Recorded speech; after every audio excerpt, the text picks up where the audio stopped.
Good morning and welcome to the 22nd State of the Shore press event by the New Jersey Sea Grant Consortium. My name is Dr. Peter Rowe. I'm the Executive Director of the Consortium, and we are pleased to be here today to present the report and other dignitaries, speakers as well.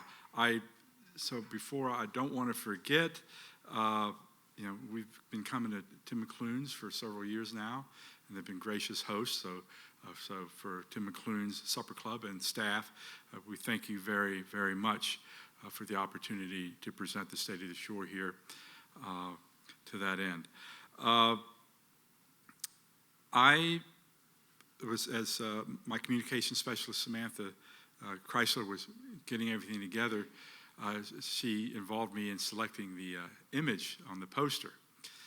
And I was gung-ho for that, although it may look a little bit ominous, particularly what we had earlier today, but things are clearing up.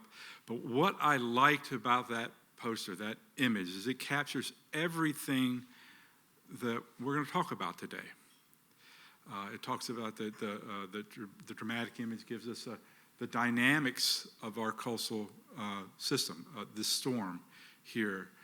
Although that might be a summer storm, and that's one of the draws. I like the summer thunderstorms down at the beach. But if we think of our larger storms, our nor'easters, or even when we have tropical storms in the summer and fall, that is part of New Jersey's coast and something that we have to deal with in understanding how it impacts our beaches and our communities.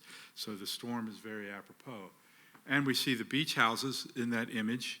It gives New Jerseyans and visitors to New Jersey access to our fabulous beaches.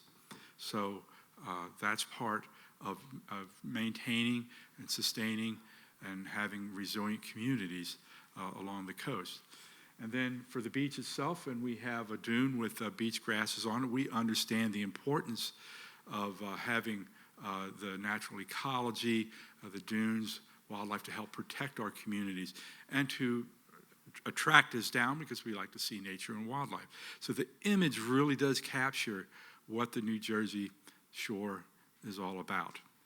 And so that's one of the several of the reasons I liked it, and I hope that comes home today as we speak. I like to think of this is a great time of year. It came to me, I was trying to find the right word, and it's the prologue of our summer season.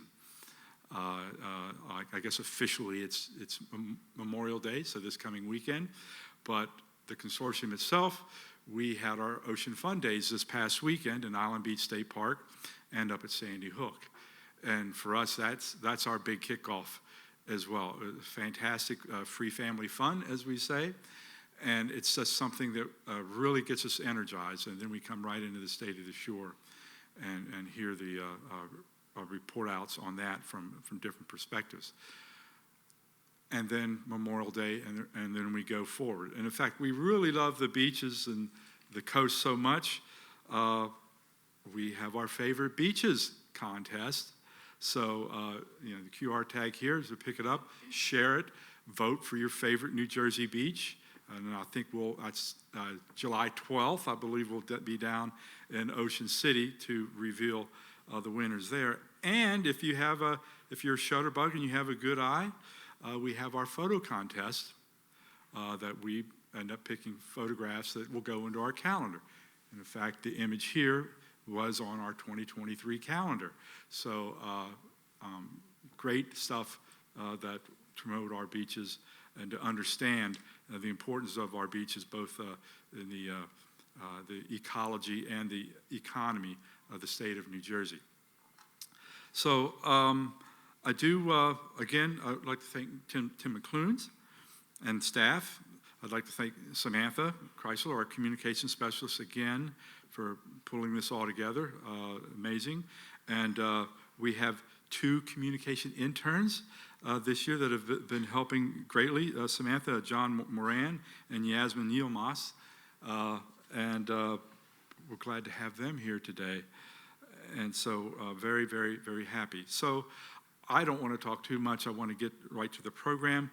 our presenters to open up and make a declaration of will, the open summer. We have the actual welcome from the state. And then we'll have the State of the Shore report. And then we'll have, I guess, an integration, if you will, I guess, talking about the importance of communities and the resilience communities so that we continue to the beach. So I'll announce everyone individually, our speakers. So thank you to our speakers here today. So first up is Commissioner Shawn LaTourette of New Jersey DEP, the Department of Environmental Protection. We're always pleased, Commissioner, that you can attend.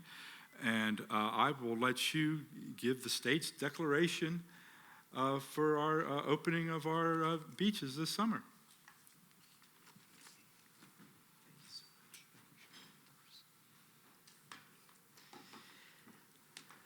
So I think Dr. Rowe, aside from being outstanding, is engaging in a dangerous game of picking the favorite New Jersey beach. The winner you'll be announcing?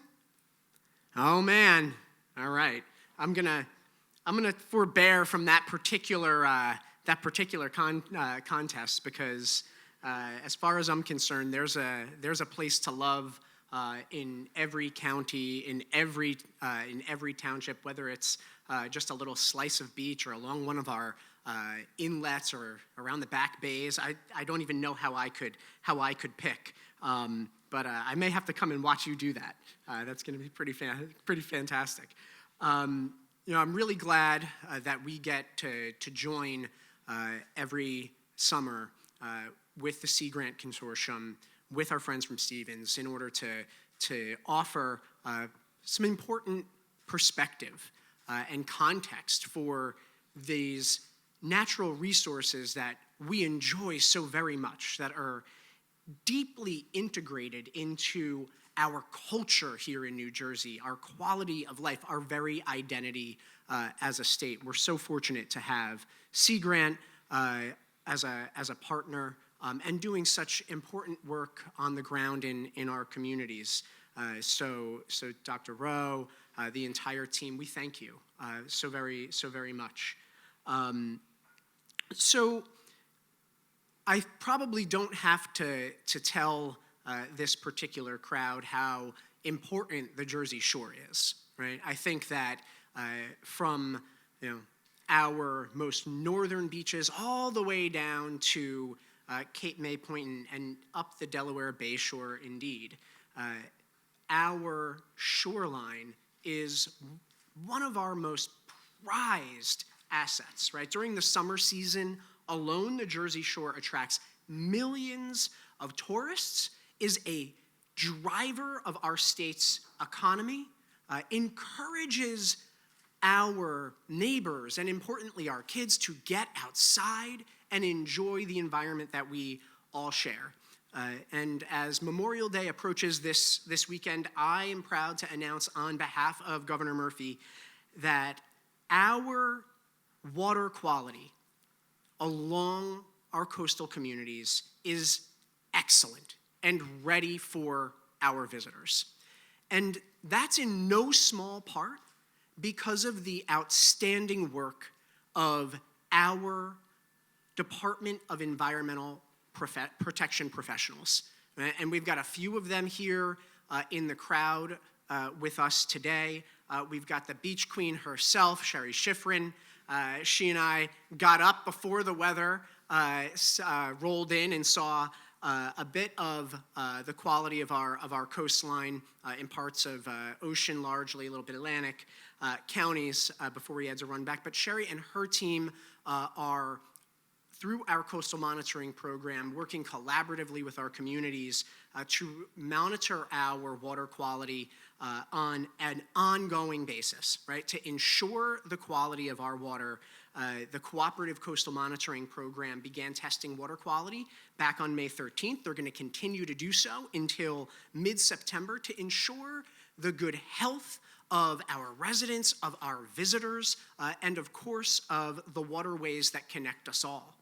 And we also have Director Vic Peretti with us today. We've got Greg from our enforcement program, right? Because this is a joint effort. We need to make sure that we put in place the wise technologies and constraints that keep our waterways clean, that we enforce water quality laws to ensure that our beaches and our lakes as well are of good quality so that folks can enjoy recreation.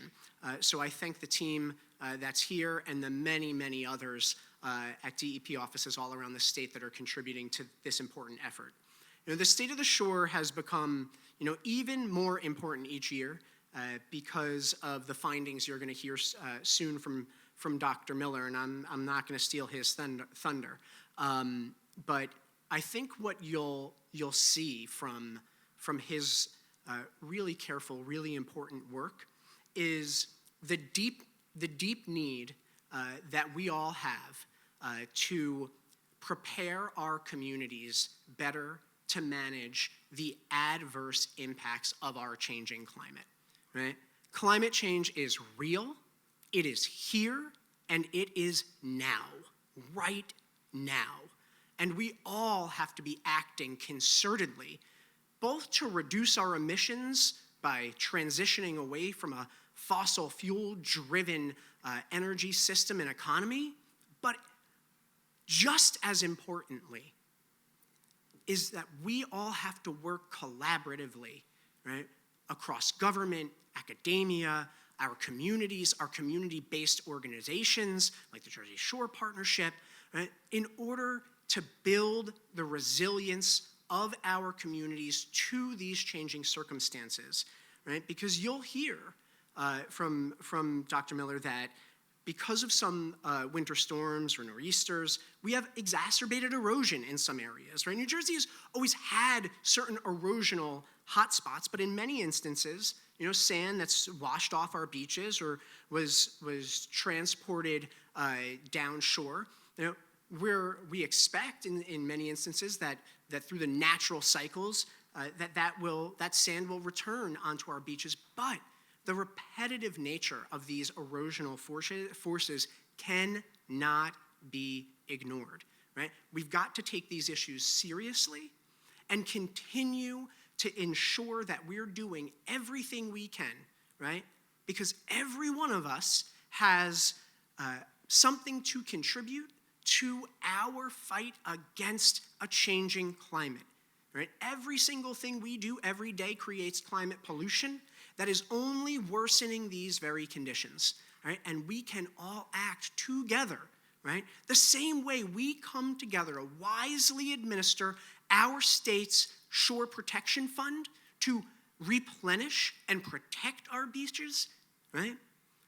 The same way we do that, we can come together to both build our resilience and continue reducing the emissions of climate pollutants, right? To help do this, our department works closely with communities to ensure that they have information and regulatory tools and financial resources to invest in building resilience. And under Governor Murphy's leadership in particular, the first governor ever to bring together the whole of state government to form an interagency climate resilience council that is putting together the plans and resources that will help us over time. Of course, this doesn't happen in one day or even one gubernatorial administration, but to put these resources together in a comprehensive way to approach our coastal resilience planning and adaptation needs as we move forward, right? We undertake storm protection projects, including robust dune and beach construction and nourishment projects that are key to that approach, key to building our resilience, but certainly are not the only measures of resilience. How well we maintain our water infrastructure, how well we administer our flood hazard areas to keep people out of harm's way, or to build today the things that will stand the test of time and a changing climate. As the public heads out this summer, there's a few things that I'd like them to be really mindful of, right? not only that climate change is real, it is here, it is now, and we all should be doing something every day, but as we head out to enjoy our beaches or our lakefronts or our rivers or just our communities right at home, wherever we may call home, it's important to remember that last year was the hottest on record, right? And that we expect more extreme heat to exacerbate health conditions. And that too is a function of our changing climate. And fortunately, coming out of that Council on Climate Resilience, we've put forward an extreme heat action plan to help put in place the resources to address extreme heat exposure. Right? We have legislation right now moving through our legislature, sponsored by Senator Joe Cryan, to better protect outdoor workers from heat exposure. And if you and your community are finding yourself vulnerable to extreme heat, right? If you are in a heat island, an area that has less tree cover, that more impervious cover, more asphalt, and the temperatures are heating up higher than in other places, go to Heat Hub NJ, because there you're gonna find resources on how to beat that heat, how to best protect yourself. And there's also an application there on the New Jersey Heat Hub called Chill Out NJ that identifies cool places where you can escape hot summer temperatures. And there are a lot more of them than you may realize. And of course, and I'm sure Dr. Miller will mention this as well, it's important to recognize that, and perhaps some of you have been seeing this in the media, that the National Oceanic and Atmospheric Administration is predicting, or projecting rather, an unusually high hurricane season this year. And we are expecting a high number of named storms. And I believe that the most active time will be closer to the fall, right? But this is something we all have to keep in mind, right? How we are prepared should we see a storm of such severity, right? To make sure that we, our families, our neighbors are prepared to encounter those conditions. And then lastly, what I'd like to remind everyone, every member of the public, everyone here, everyone at home, about is their inviolable right to public access to our shorelines. Every single resident of the state of New Jersey deserves access to our tidal waterways and their adjacent shorelines. And your DEP is here to ensure that you have it.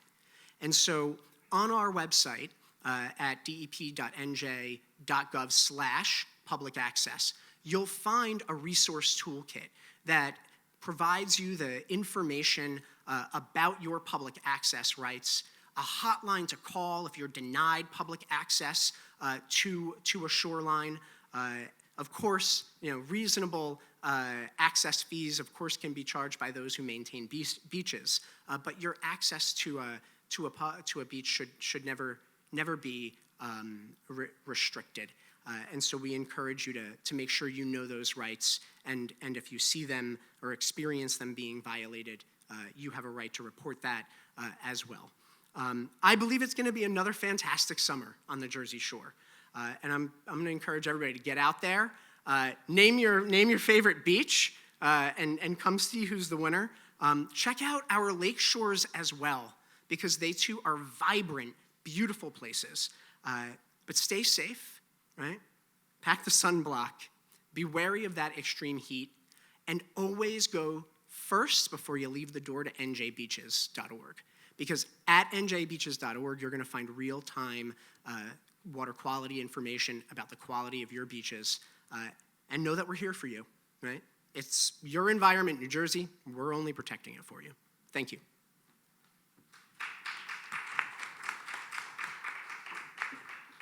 Thank you, Commissioner. I'll save some other comments at the end when we wrap up, but just move forward.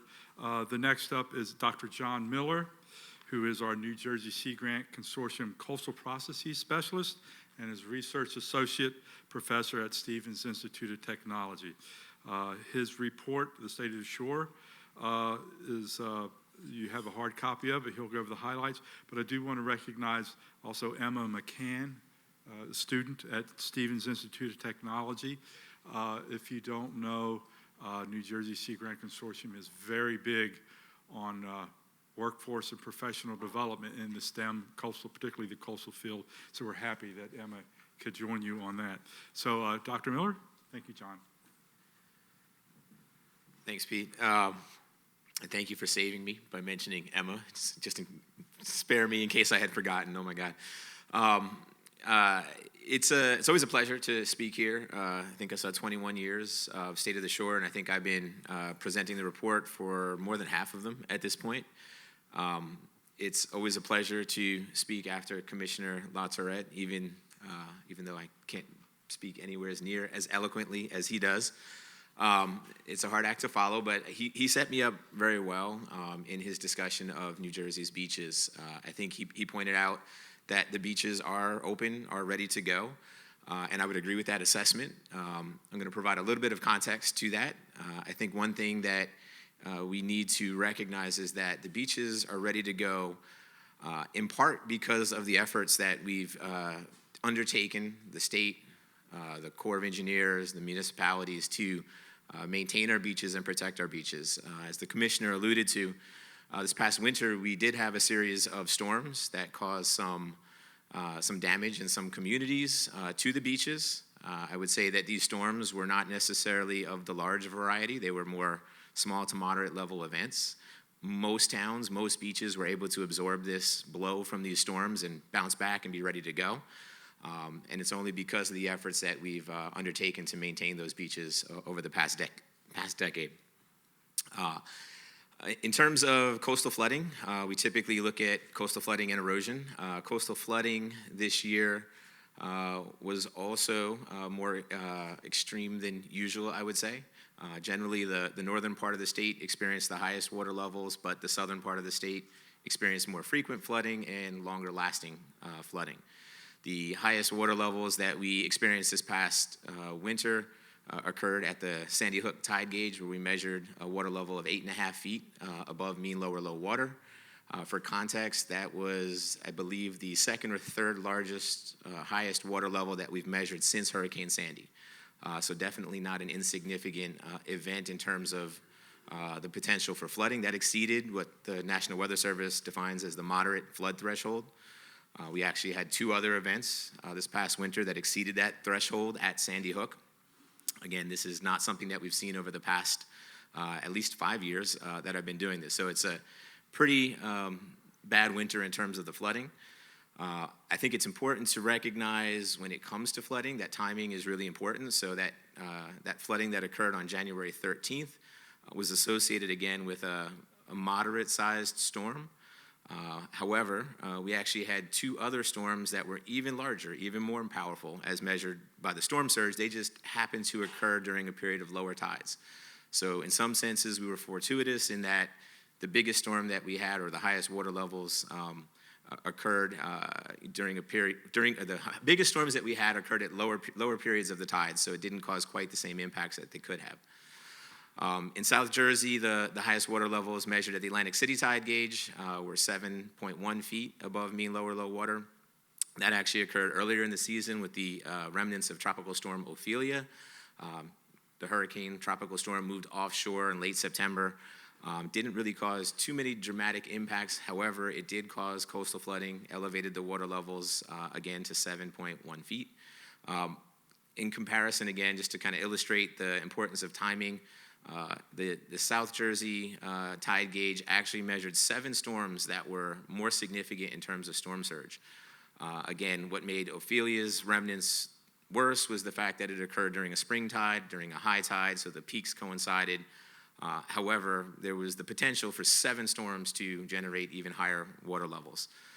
Down in South Jersey, We had 2 events that exceeded the moderate flooding threshold, and we had actually another 16, I believe, that exceeded the minor flooding threshold. In total, there was something like 115 hours that the water levels exceeded those minor flooding thresholds down in Atlantic City. Again, more significant than what we've seen over the last 5 years. When it comes to erosion, it's the combination of the storm surges and the high water levels with the waves that generate the erosion. Essentially, the water level or the surge dictates where on the beach the waves are focused. So really high water levels, the waves get focused in the dune, causing dune erosion. Lower water levels, the waves are focused on the berm or the flat part of the beach, generating berm erosion. It's important where the waves are focused because when we have dune erosion are events that tend to be much more significant, much more traumatic to the beach. Dune erosion can often take years to decades to fully recover from, so we don't like to see dune erosion. Berm erosion is something that we see every winter, and it's kind of what the commissioner referred to, where that sand goes offshore into a sandbar or moves along the shoreline, but generally works its way back into the system. So dune erosion bad, berm erosion, happens every winter, not the worst thing in the world. This past winter, we actually had 3 wave events where the wave heights measured off the coast of Cape May exceeded 15 feet. Again, that's more than what we've seen over the past probably close to a decade.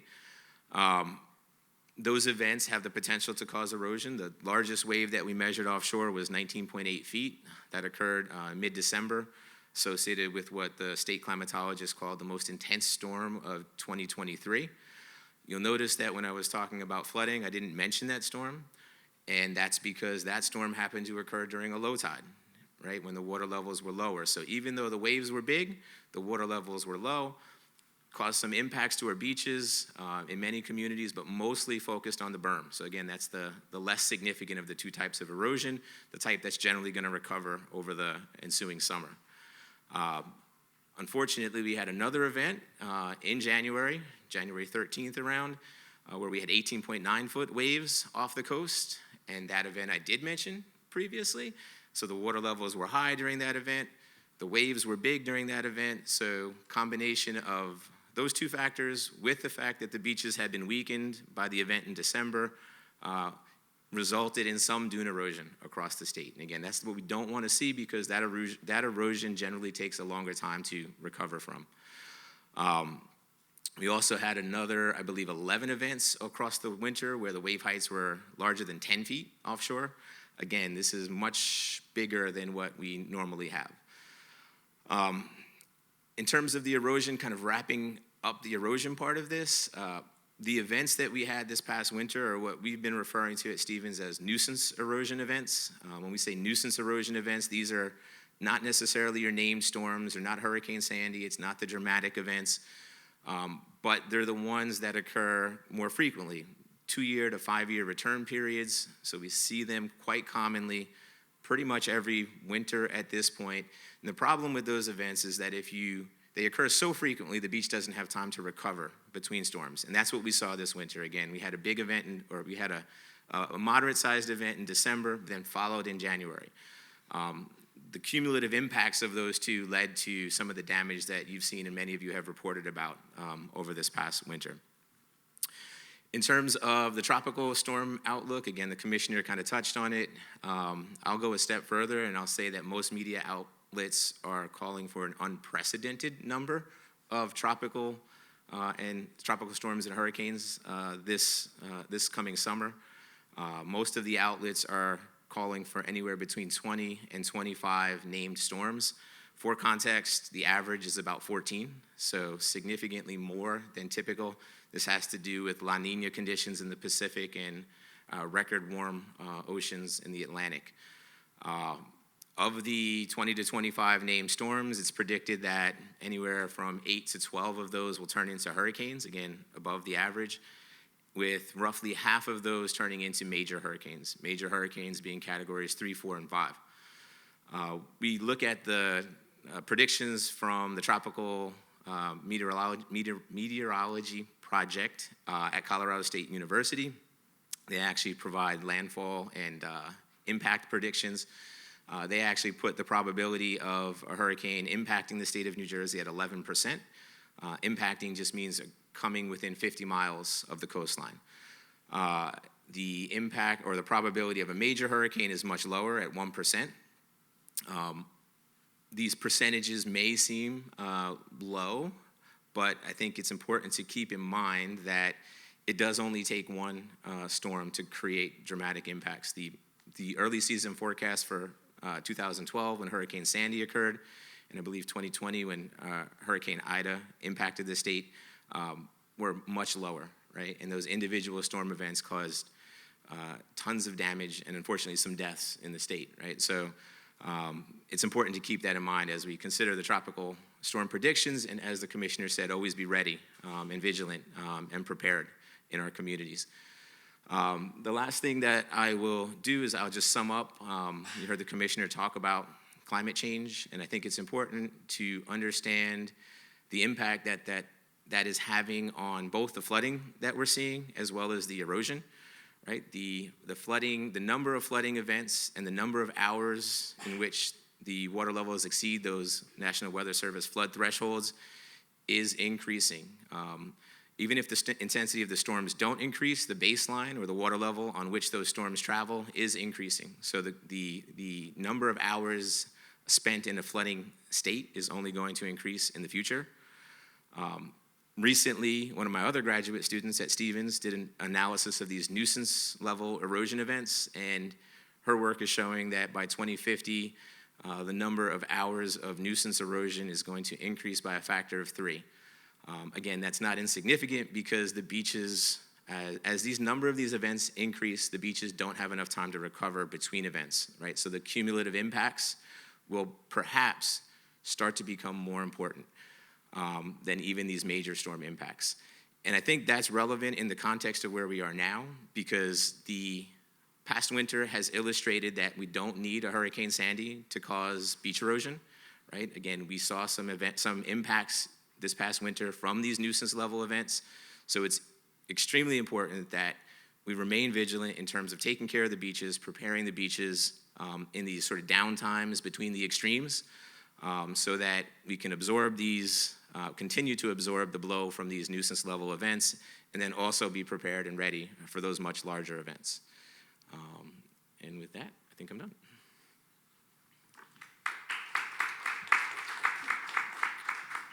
Thank you, John. Our last speaker today is Laura Kerr. She is our Coastal Resilience Specialist at the New Jersey Sea Grant Consortium, and she is a Senior Research Engineer at Stevens Institute of Technology. A little bit earlier when I was talking about the image here, we have a beach town, a coastal community. We think of coastal communities a lot broader than that, and New Jersey has, I don't know the number, but a lot of coastal communities because most of our counties are considered coastal. So on the back bays or on the Delaware Bay or Sandy Hook Bay, Raritan Bay, all are impacted by events going out along the coast. So these storms that John spoke about.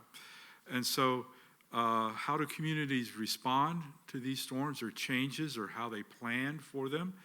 And as we spoke earlier, we have the commissioner from governance. We have John from academics, and we have communities, and they can all work together to help solve or plan for these current and future events. And so recently, I guess it's been a few years now actually, there's a program called the New Jersey Coastal Resilience Collaborative, and that brings all these groups together to plan and discuss and figure out ways to be more resilient to our current and future needs. And that's what Laura does. She leads this, and she's going to fill you in on some of the highlights and the goals and missions of that program. Laura, thank you.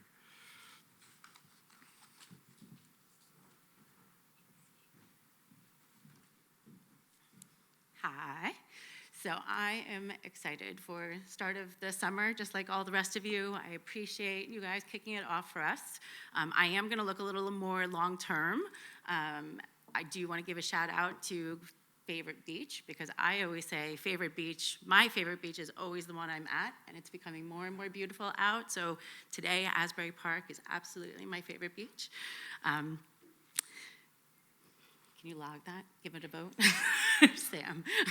Anyway, all right. So I appreciate the opportunity to speak with you today about the organization that I have the privilege of co-managing with my fellow New Jersey Sea Grant specialists. The New Jersey Coastal Resilience Collaborative, or NJCRC, is a partnership of approximately 80 entities working in various capacities across New Jersey. Our mission is to foster resilient coastal communities and ecosystems by generating informed action. And we do this through advancing science that will inform policy and enable community action. As we heard from Dr. Miller, our oceanfront beaches are doing well, and we have policies in place that help to keep them that way. With that in mind, the NJCRC looks inward from our Atlantic beaches, focusing on the communities and shores directly behind them and further west and north. Particularly since Superstorm Sandy devastated our state nearly 12 years ago, New Jersey has made great strides in becoming more resilient. We are at the forefront of the nation in taking proactive actions that seek to secure our residents, visitors, infrastructure, and ecosystems. Resilience is a broad concept with many definitions.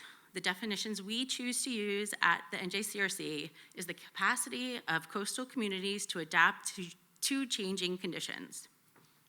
As Commissioner LaTourette has highlighted in the past, there's no one solution for addressing coastal resilience. A network of efforts is required, and that is the approach that the NJCRC seeks to take.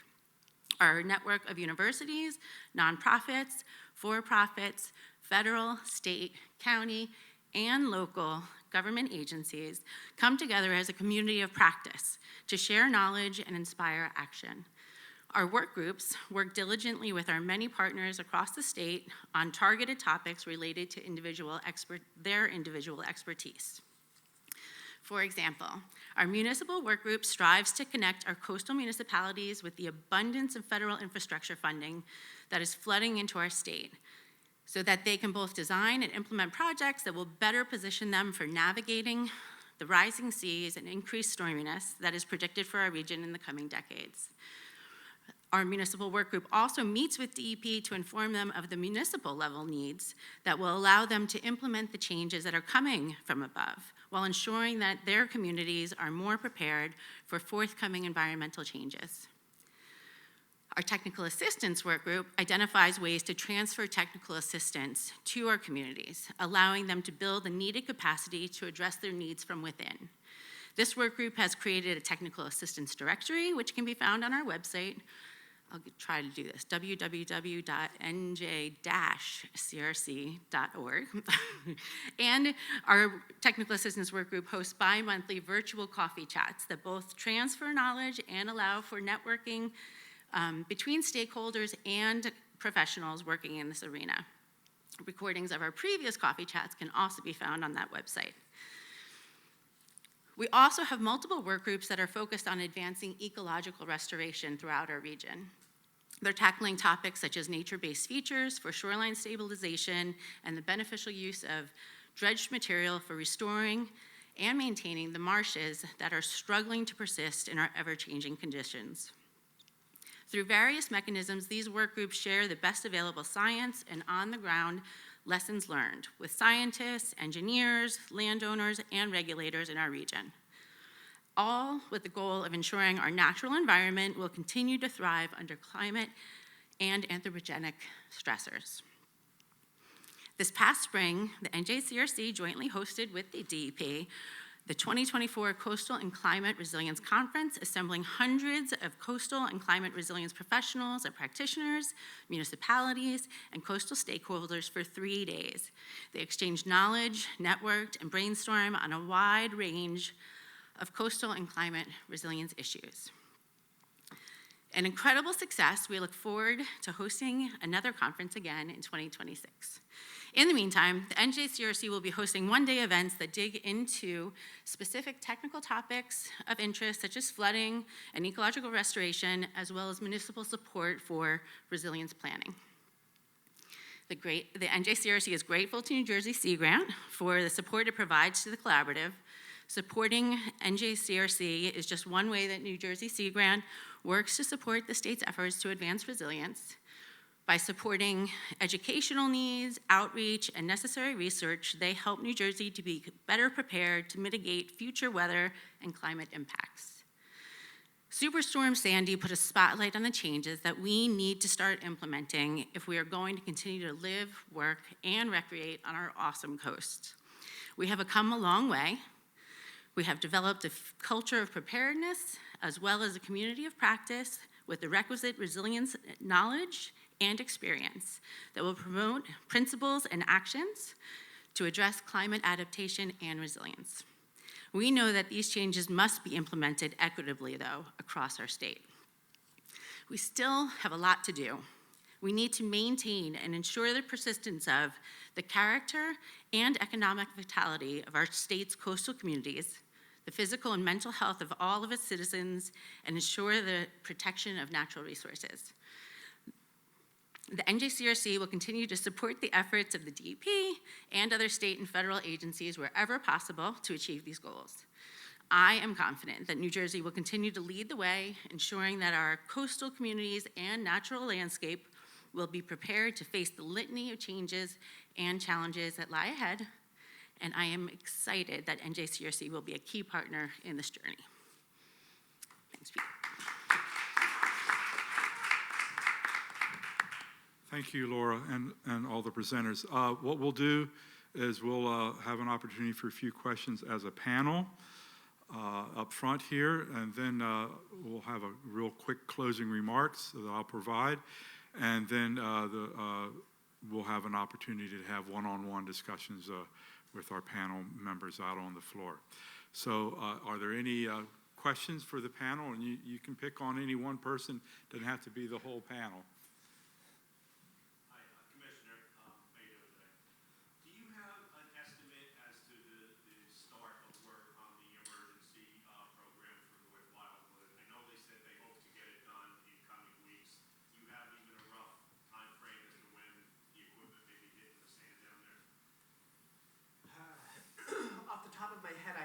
I'm happy to chat offline if it's, if anybody wants to talk about North Wildwood specific, we probably don't have to do it as a table.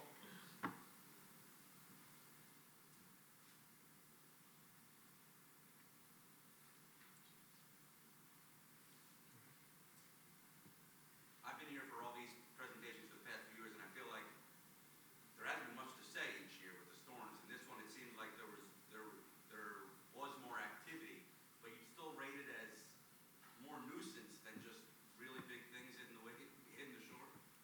Yeah. Okay, just want to make sure this works. I think the past 5 or 6 years have been extremely mild in terms of the conditions that we experienced storm-wise. This past year, I would say, is more of a typical winter. So I think you're going to see more winters than not similar to what we experienced this year than over the past 5 years. I think that's just, we've been in a very fortunate pattern. You could look back and, when we had Sandy, the year before Sandy, we had Irene, right? So we had 2 years back to back where we had potential big storm impacts, and that was just unfortunate. And then for the past 5 years, we've been very fortunate. And then, again, this year was more impactful. I think what we see is that the erosion that was experienced in most communities have big sections of their beach that are doing fine, but there are isolated hotspots, pockets of erosion in some of those communities. Again, I think, the fact that the beaches were pretty resilient, big, wide, helped them absorb those impacts. But I do think these types of winters are going to be more common. Yes. Are there any talks about Army Corps projects in some of the most vulnerable areas, Seabright, Northern Barrier Island, Southern Barrier Island, just anything coming up in the next couple of years that's being discussed at this point? Can you give me a little bit? Can you give me just a little bit more with that question? Do you mean something more? I guess my response is kind of I hate doing this. Answering a question with a question, I hate that. But are you asking if there is more under consideration than our existing engineered beach and dune program and the replenishment and renourishment schedules associated with them? Right, we've already built a lot anyway to protect some of these areas, but are there other things that are under consideration now that, might be coming down the road that are in discussion that you can talk about? Well, I think, yes, there are a couple of really significant studies going on, right, in both the northern part of the state and the southern that are advancing between the Army Corps, DEP, and then local partners. So in the southern part of the state, right, for the southern barrier system, it's the oh my goodness, why am I drawing a blank on what it's called, the project? It's unlike me. No, I'm going to start with the north, and then it's going to come back to me. So in the north, there's the harbor and tributaries study, right? And this is the big, nearly $70 billion proposition of doing gates and flood walls and berms in and around the New York, parts of the New York harbor. You might remember this one as during the Trump administration, Donald Trump canceled the project, canceled the study because one of the potential alternatives that was being explored was a big gate across the New York harbor, right, to cut off storm surge. Then the Biden administration came in, restarted that study, and there are different alternatives now instead of what would have been a very expensive proposition. And there are different alignments under consideration on the New York side versus the New Jersey side, right? So that's the north. On the southern end, and the project is still not the name of it is still not coming to me, but it's the what? Yes, thank you. How did this? It is so it's the New Jersey Back Bays study, and that goes from Maniloking all the way down, and so that's a series of gates. That would protect the back bays, but these are not really Atlantic coastline projects, right? And I think that's important to have in our minds. I'd ask the question of what is there to do besides replenish our beaches and build dunes, right? I don't know there to be. Right? And there are many other strategies, but in terms of big projects, right, we're typically focused on storm surge resistance, right, in the types of gate related projects that we do. And I'll just add on to that. I think that one of the functions that Stevens plays and the relationship we have with DEP is to look at some of these potential alternatives and work with the partners, whether it's DEP, the Corps of Engineers.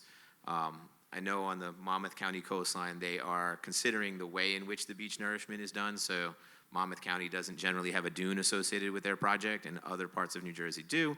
So they're going back and they're reanalyzing what if we added a dune? What if we added some offshore structures to complement the beach nourishment project? So there is that learning process which is taking place.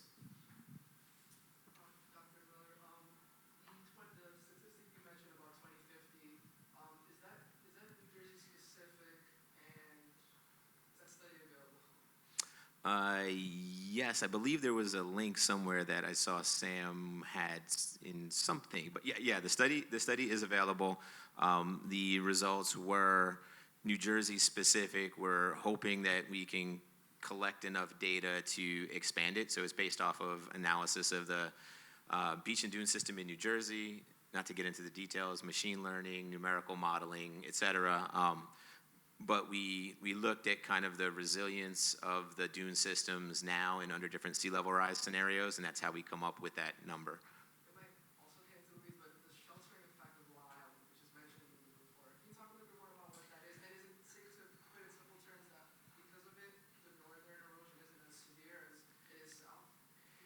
Yeah, so generally the erosion in the winter is most typically associated with nor'easters. So the winds coming out of the northeast.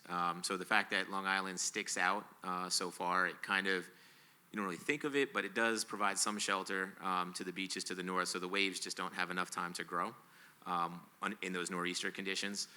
Further south, they sort of become fully developed and they can reach their maximum potential, basically.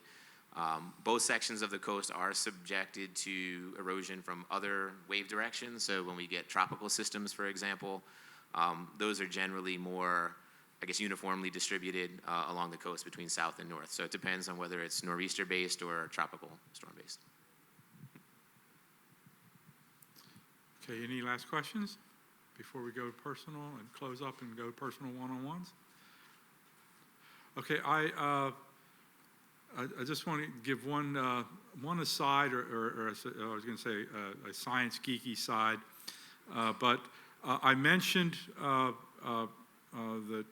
New Jersey Sea Grant Consortium is very big on our workforce development, professional development, so it's why important Emma is involved and why Sam, we have our communications interns, John and Yasmin. And as I go around, we have a lot of young individuals that really do care about our coastal marine environment. So I think we're going to have a lot of people to help New Jersey be the best and move forward to maintain our coast both economically and ecologically. But I can also say that for New Jerseyans and visitors of all kids' ages, I have spent a little more time down on the southern Delaware Bay in Cape May County, and tonight is a full moon, and it has been a good year so far, and even I expect tonight, if you like horseshoe crabs and you happen to be down on the Delaware Bay, the spawning season is ongoing. It is quite a sight, and I know people walking the beach from 3 years of age to 92 years of age. They see a horseshoe crab that's been flipped over, they'll turn it over. So we really do appreciate our beaches and our wildlife at the beaches. So that's my geek aside. I, again, would like to thank everyone, our host, McLuhan's Supper Club, our speakers today, thank you, to Samantha, John, and Yasmin from our shop. And then thank you to the audience. Thank you for the guests, and thank you for the press for coming out today. We very appreciate your interest and sharing the state of the shore. So thank you everyone for coming. There are some snacks there if you want to have some, but I'll open up the one-on-one floors to our speakers or anyone else you want to talk with. So thank you and have a great day, a great Memorial Day weekend.